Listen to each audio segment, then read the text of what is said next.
Ayşeşan kesayetiyeki giring de müzika kurdide ve ke şahbanıya Beytaş tenasın. De 29 salvegera mirna xudaya li bajarê Amedê bi çalakiyên cur be cur hat bibîranîn. Hemî çalakî ji aliyê şaradariya bajarê mezin, komeleya çand huner û wêjeya jinan, komeleya çand hunera Dicleyê ve û bi mah müzik ve hatin amadekirin.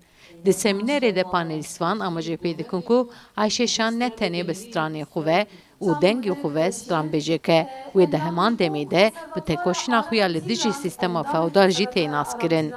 Ayşeşan yek ji wan jinê pêşeng e. Pêşengiya xwe bi hunera xwe kiriye.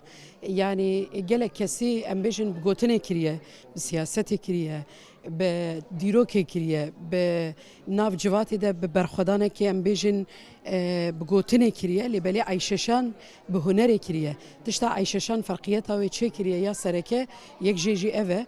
Hunera wê jî bêguman ji wê daxwaziya wê ya dildariya müzika Kurdî, lê bi dildariya xwe jî ew çavdêreke gelekî hêja bûye di nav civatê de karibûye bê ku bêje ew tiştekê din karibûye wa berhema ji nav civakê berhev bike an jî bêje lêbîne û carekê de hunerekî bi xwe re biafirîne.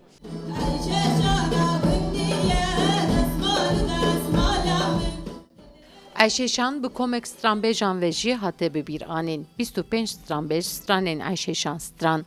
Ayşeşan yek ji dengên herî giring ên müzika Kurdî ye. Ayşeşan wekî hunermendekî nemir ciyê xwe di dîrokê de girtiye.